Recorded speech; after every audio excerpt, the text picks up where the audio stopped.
Hello friends, a very good afternoon to everyone and welcome back to my channel Learning Edward। तो आज सुबह की class में आप सभी लोगों ने जिन्होंने देखी है उनको पता है आज की क्लास में हमने द कंजंक्शन के बारे में डिस्कशन किया था। और आज मैं ये दूसरी वीडियो बना रही हूँ क्योंकि आज 29 ऑफ जुलाई है, जो कि विश्व बाघ दिवस के रूप में प्रतिवर्ष मनाया जाता है। तो आज की इस क्लास में हम लोग डिस्कस करेंगे कि बाघ दिवस क्यों मनाया जाता है और बाघों से संबंधित कुछ इम्पोर्टेंट फैक्ट्स आज मैंने अपनी क्लास में डाले हैं, तो उनको मिस मत करिएगा, क्लास को एंड तक देखिएगा। तो चलिए क्लास को शुरू करते हैं।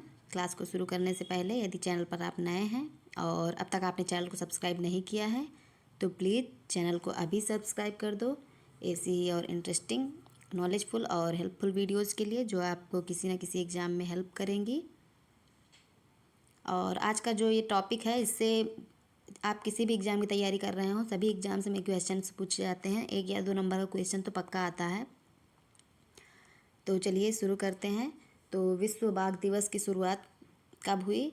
तो 29 जुलाई 2010 को रूस में एक स्थान है सेंट पीटर्सबर्ग, अगर आप लोग जानते होंगे तो वहाँ पर एक समिट का आयोजन हुआ, टाइगर समिट जिसको बोलते हैं, टाइगर समिट का आयोजन किया गया था।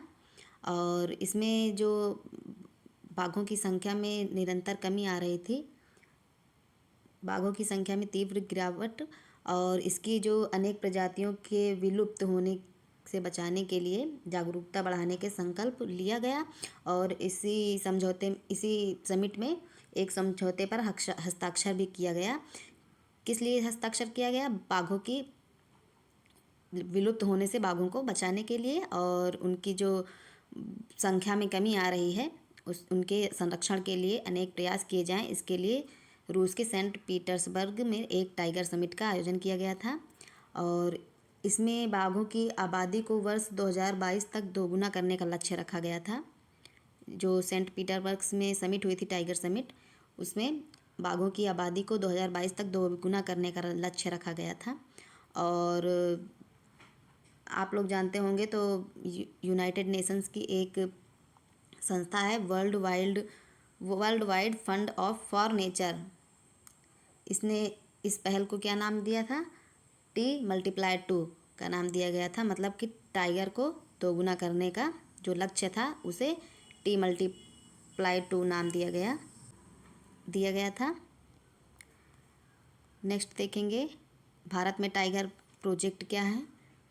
तो टाइगर प्रोजेक्ट से एक क्वेश्चन 1 या 2 नंबर का आता है आपके किसी भी एग्ज़ाम में।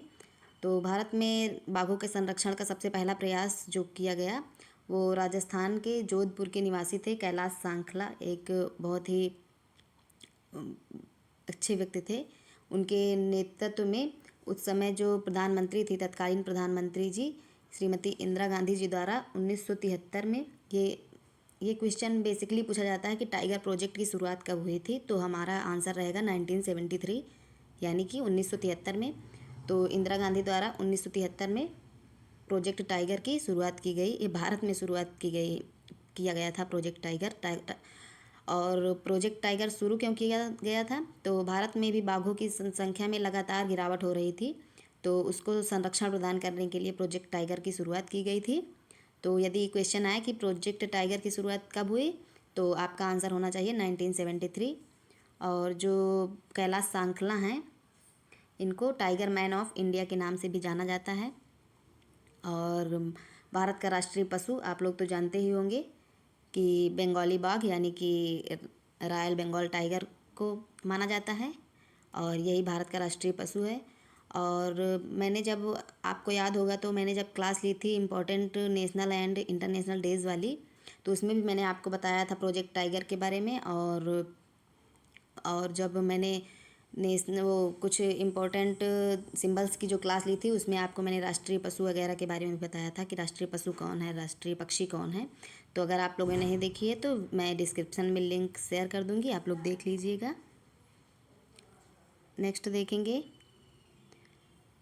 बाघों के संरक्षण के लिए वर्तमान में हमारे देश में कितने टाइगर रिजर्व हैं? 53 टाइगर रिजर्व। अब टाइगर रिजर्व का क्या होता है?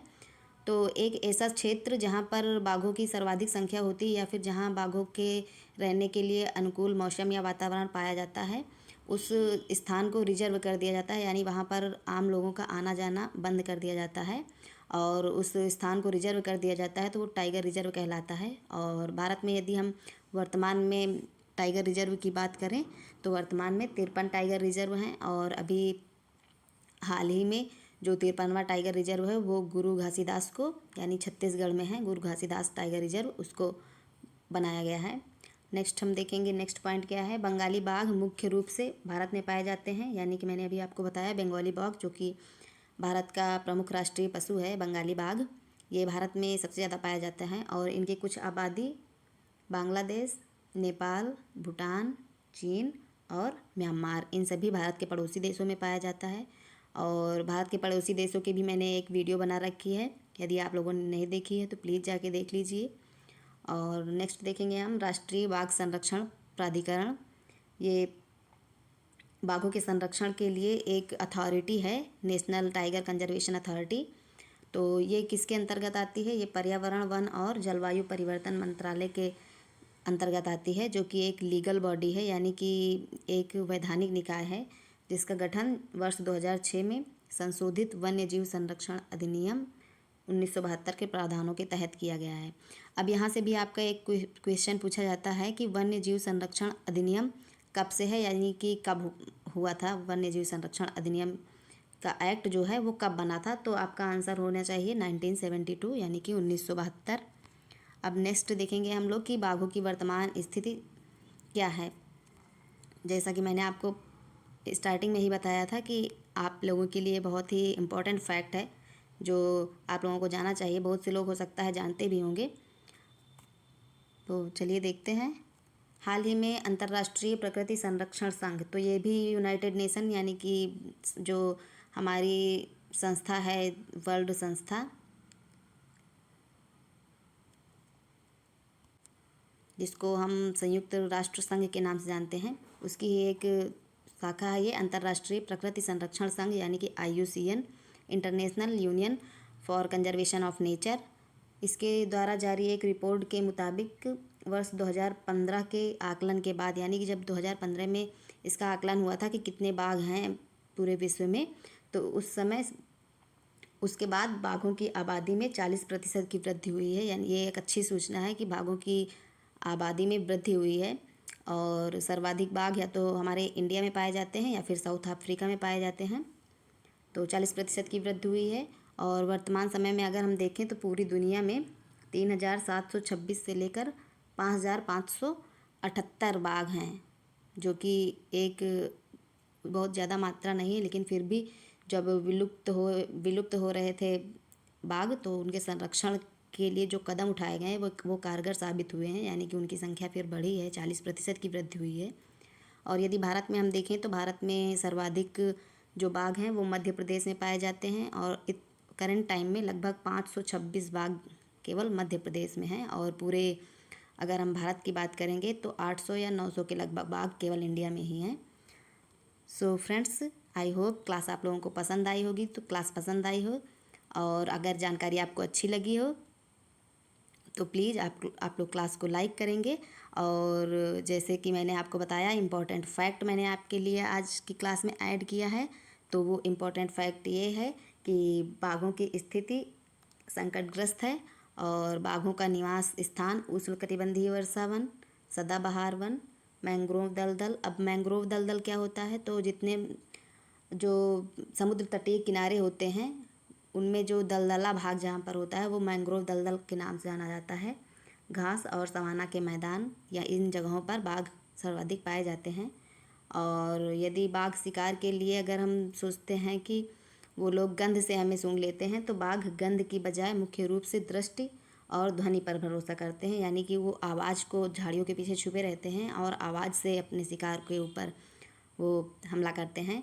और यदि हम बाघ के बारे में और बात करें तो एक बाघ एक बार में 80 पाउंड और यानी कि 36.287 किलोग्राम से अधिक मांस खा सकता है। एक बाघ इतना मांस एक बार में खा सकता है। So guys, that's all for today. See you in the next class. Till then, goodbye. And at the end of the video, as I always say, be happy, be healthy, and be safe.